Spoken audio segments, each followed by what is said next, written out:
ரொம்பவே சூப்பரான எபிசோட் வந்திருக்குன்னே சொல்லலாம். என்ன காரணம் தெரியல. விசியம் சுத்தமா போமாட்டேங்குது. பார்க்குறலாம் லைக் பண்ண பார்த்தீங்கன்னா, கொஞ்சம் பேச வந்து மோட்டிவேட்டா இருக்கும். ப்ளீஸ் சப்போர்ட் பண்ணுங்க ஃப்ரெண்ட்ஸ்.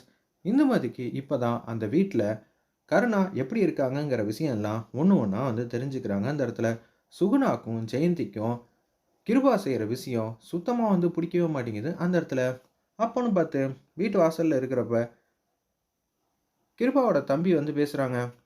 "டேய் கருணா, நம்ம வீட்டு வழக்கம் என்ன ஏதுன்னு உனக்கு தெரியாதா?" அப்படின்னு சொல்றப்ப, ஜெயந்திய பிடிச்சு கன்னா பின்னான்னு திட்டிட்டு இருக்காங்க. "இன்னொரு வாட்டி எதுவும் சாதகமா எதுவும் பண்ணாத. கிருபா அண்ணன் பேச்ச கேட்டு தான் எல்லாரும் வந்து நடக்கணும்." அண்ணனே எதுவும் சொல்லாம இருக்கிறப்ப, "ஜெயந்தி நீ பண்ற விஷயம்லாம் ரொம்பவே தப்பு தப்பா இருக்கு. ஆதரவா வந்து மாறுன, அதுவும் இந்துமதிக்கு நீ இந்த வீட்ட விட்டு போணும். என்ன வீட்ட விட்டு போறியா?" அப்படின்னு சொன்னோனே, வேக வேகமா சுகுணா பின்னாடி வந்து நிக்கிறாங்க ஜெயந்தி. கிருபா இத எல்லாத்தையும் பார்த்து மீசைய முறுக்கி விட்டுட்டு, அப்படியே வந்து சிரிச்சுக்கிட்டு இருக்காங்க. "என்ன உனக்கு வித்தியாசமா இருக்கா? இந்த வீட்டுக்கு நீ வாழ வந்திருக்க அப்படின்னு நெனச்சு சந்தோஷப்பட்டுட்டு, எடுத்த உடனே என் சேர கூப்பிட்டு வச்சு உட்கார வைப்பாங்கன்னு நெனச்சியோ? அப்படியெல்லாம் எதுவும் கிடையாது. டேய் தம்பி, கிருபா சொல்றேன்ல, சொல்லுடா இந்த வீட்டோட வழக்கம்லாம்" அப்படின்னு சொன்னோனே, "உன் புருஷன் எங்க தெரியுமா வந்து தங்கிட்டு இருக்கான்? இந்த வீட்லன்னு நெனச்சியா? எங்களோட தம்பின்னு நெனச்சியா? அவன் யார் தெரியுமா?" அப்படின்னு சொல்லி அந்த இடத்துல சாதாரண ஒரு வேலைக்காரன். அப்படி இருக்கும்போது நீங்கலாம் எங்க கூட தங்குனா, எங்க மரியாதை என்ன? நாங்க கருணாவ இத்தன நாளா எங்க வச்சிருக்கோமோ, அதே இடத்துல தான் நீங்க 2 பேரும் சேர்ந்து வாழப் போறீங்க. அந்த கார் ஷெட் இருக்கு பாத்தியா? எவ்வளோ சுத்தமா? அந்த இடத்துல தான் நீங்க தங்கணும். போங்க, இங்கெல்லாம் நிக்கவே கூடாது அப்படின்னு சொன்னோனே, இது எல்லாம் தீனதயாளனுக்கு சுத்தமா வந்து பிடிக்கவே இல்ல. என்னடா இப்படி கஷ்டப்படுத்திக்கிட்டு இருக்காங்களே! அப்படின்னு சொல்லி யோசிச்சுட்டு இருக்கிறப்ப, வந்து சுகுணாட்ட வந்து பேசுறாங்க. "நீயாவது ஏதாவது அந்த பொண்ணுக்கு உதவி செய்ய முடியுமா?" அப்படின்னு சொல்றப்ப, "உங்க பையன நம்பி தான் நாங்க இருக்கோம். உங்க பையன மீறி எதுவுமே செய்ய முடியாதுன்னு தெரியாதா மாமா?" அப்படின்னு சொல்லிட்டு இருக்கிறப்ப, "இனிமேட்டு நீங்க இந்த வீட்லயே இருக்கக்கூடாது. இந்த வீட்டுக்கு வரணும்னா எங்களோட அனுமதி இல்லாம, இந்துமதி நீ இந்த வீட்டுக்குள்ளேயே வரக்கூடாது. உன்னோட இடம் எல்லாம் அந்த கார் ஷெட்டு தான். அங்க போ" அப்படின்னு சொன்னோனே, வேற வழியே இல்ல. என்னடா இது! இவங்க சொல் பேச்ச கேட்டு இங்க வந்தது மிகப்பெரிய தப்பா இருக்கும் போலயே! அப்படின்னு சொல்லிட்டு, அந்த வீட்ட பத்தியோ, எத பத்தியும் யோசிக்கல. என்ன நம்பி என்னோட அக்காவும், அப்பாவும் இருக்காங்க. அத பத்தி இங்க யாருமே எதுவும் யோசிக்க மாட்டேங்கிறாங்களே! அப்படின்னு சொல்றப்ப, அவங்க ஏதோ ஒரு விஷயத்த கேட்க வராங்கன்னு கிருபாக்கு நல்லாவே தெரியுது. அப்பன்னு பார்த்து எங்களுக்கு எப்ப, எந்த நேரத்தில என்ன செய்யணும்னு நல்லாவே தெரியும். மரியாதையா இங்கேருந்து போயிடு. இல்லன்னு வச்சுக்கயேன், நான் என்ன செய்வேன்னு எனக்கே தெரியாதுங்கிற மாரி சொல்லிர்றாங்க. "டேய் கருணா, உன் பொண்டாட்டிக்கு நம்ம குடும்ப வழக்கத்த பத்தி எல்லாத்தையும் வந்து சொல்லுடா. தேவையில்லாம வந்து அண்ணன கோவப்பட விட்டுறாத. இத்தன நாள் வரைக்கும் நீ எப்படியோ வந்து இருந்திருக்கலாம். ஆனா இந்த வீட்டோட பொண்ணா மாறிட்ட. அதுவும் வேலைக்கார பொண்ணா மாறிட்ட. அப்படி இருக்கும்போது, நாங்க சொல்றத மட்டும் தான் கேட்கணும்.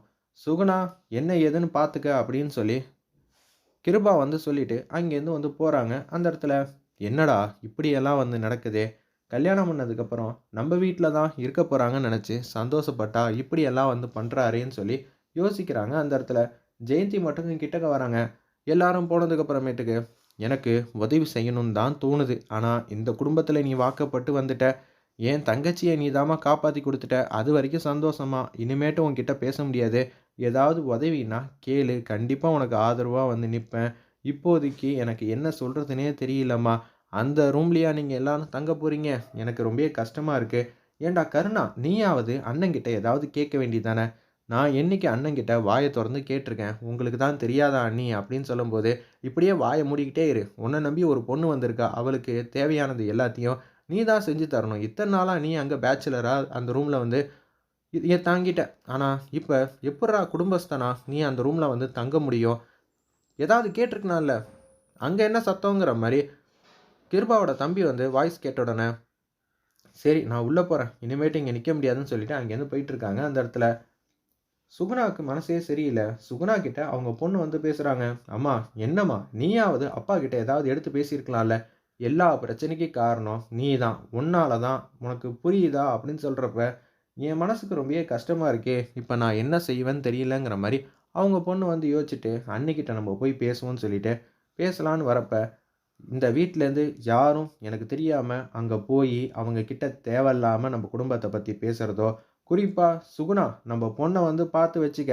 தேவையில்லாம அண்ணிங்கிற அன்பு, பாசத்துல அவள் ஏதாவது பேசிக்கிட்டு இருந்தா நான் என்ன செய்வேன்னு எனக்கே தெரியாது அப்படின்னு சொல்கிறப்ப, என்னப்பா நீங்கள் கொஞ்சம் கூட மாற மாட்டீங்களா? நீ ஒரு பொண்ணு என்கிட்ட வந்து பேசிட்டு இருக்கியா? எதுவா இருந்தாலும் அம்மா கிட்ட பேசினதுக்கு அப்புறம் தான் என்கிட்ட வந்து பேச முடியும். நீ இந்த வீட்ல இருக்கிற வரைக்கும் உனக்கு எல்லா விதமான சௌரியமும் கிடைக்கும். தேவையில்லாம அத நீ கெடுத்துக்காத. அதுக்கப்புறமேட்டுக்கு இந்த அப்பங்காரன் என்ன செய்வான், ஏது செய்வான்னு உனக்கு தெரியும்ல அப்படின்னு சொல்லி உச்சக்கட்ட கோவத்துல வந்து பேசினோனே கடுப்பாயிட்டாங்க. அன்னைக்கு சாயங்காலம் என்ன பண்ணுறதுன்னே தெரியாம தன்னந்தனியா வந்து நின்னுக்கிட்டே இருக்காங்க. எங்க அப்பா, அக்கா எல்லாரும் அங்க நிக்கிறாங்க. இங்க இருக்கிறவங்க யாருமே வந்து புரிஞ்சுக்க மாட்டேங்கிறாங்களே அப்படின்னு சொல்றப்ப, நம்ப கருணாவோட ஃப்ரெண்ட் இருக்காங்கல்ல, அவங்க வராங்க. சிஸ்டர் இந்த வீட்ட பொறுத்த அளவு இப்படிதான் சிஸ்டர் கருணா வந்து இருந்துகிட்டு இருக்கான். வெளியில வந்து பார்த்தா இந்த வீட்டோட சொந்தக்காரன் போல தெரியும். உங்களுக்கு புதுசு தானே, போக போக பழகிடும். மன்னிச்சிருங்க சிஸ்டர். ஏதாவது தப்பா நடந்திருந்தா அப்படின்னு சொல்லி அவங்க ஃப்ரெண்டு வந்து சொல்லிட்டு இருக்காங்க. அந்த இடத்துல பார்க்கவே பாவமா இருந்துச்சுன்னே சொல்லலாம். வாங்க நம்ம ரூமுக்கு போலான்னு சொல்லிட்டு கைய புடிச்சுட்டு அந்த குடோன் மாரி இருக்கு. அதுவே கொஞ்சம் மோசமா தான் இருக்கு அந்த இடத்துல. அங்க வந்து போறாங்க. சுத்தி சுத்தி பார்க்குறாங்க. "இங்க தான் இத்தன நாளா நீ தங்கியிருந்தியா?" "ஆமா. இந்த இடத்துக்கு என்ன குறைச்ச? நிம்மதியா வந்து தூங்கலாம்." "ஏன்டா இந்த இடத்துல எப்புட்றா வந்து தங்க முடியும்? சுத்தி பாருடா. எப்படி இருக்குன்னு பாருடா." அப்படின்னு சொல்றாங்க. "இந்த குப்பையெல்லாம் தூக்கி போடவே 2 நாள் ஆனாலும் பத்தாது போலயே." "சுத்தம் பண்ணணும்னா பண்ணிக்க. என்னால உனக்கு எந்த விதமான உதவியும் பண்ண முடியாது. உன்னொன்னு தேவையில்லாம அண்ணனையோ அவங்க வீட்லயோ பிரச்சனை பண்ற வேல வச்சுக்காத. அப்புறம் அண்ணனுக்கு சுத்தமா வந்து புடிக்காது. கிருபா அண்ணனுக்கு. அவங்களுக்கு புடிச்ச மாரி நம்ம நடந்துக்கிட்டா, நமக்கு தேவையானதெல்லாம் அவங்க செஞ்சு தருவாங்க. ஆமாமா, தேவையானதெல்லாம் இந்த ரூம்ல ஏகப்பட்டது இருக்கு போல இருக்கே. தங்குற மாரி கூட இல்லையேடா அப்படின்னு சொல்றப்ப, சும்மா இது சரியில்ல, அது சரியில்லன்னு சொல்ற வேலையெல்லாம் வச்சுக்காத. நீ இந்த வீட்டுக்கு வந்திருக்க. அவ்வளதான். உனக்கு புடிக்கலன்னா கொஞ்சம் கொஞ்சமா இந்த இடத்த சுத்தம் பண்ணி மாத்து. அத விட்டுட்டு அங்க போயிட்டு, அது வேணும், இது வேணுங்கிற மாரிலாம் கேட்டு சண்டை சச்சரவுன்னு பண்ணிட்டு இருக்காத. அது சரிப்பட்டு வராதுங்கிற மாரி சொல்றாங்க. "ஏன்டா கொஞ்சமாவது உனக்கு ஏதாவது தோணுதா?" அப்படின்னு சொல்றப்ப, "எத வச்சுடா இனிமேட்டு சமைக்கிறது?" அப்படின்னு சொல்றபோது, "அதெல்லாம் எனக்கு தெரியாது. நான் இங்கேருந்து போறேன். அவ்வளதான். நீ எப்புட்றா சாப்பிடுவ?" அப்படின்னு சொல்லி கேட்குறாங்க. "இந்த வீட்ல தான் இத்தன நாளா நீ தங்கிக்கிட்டு இருக்கியா?"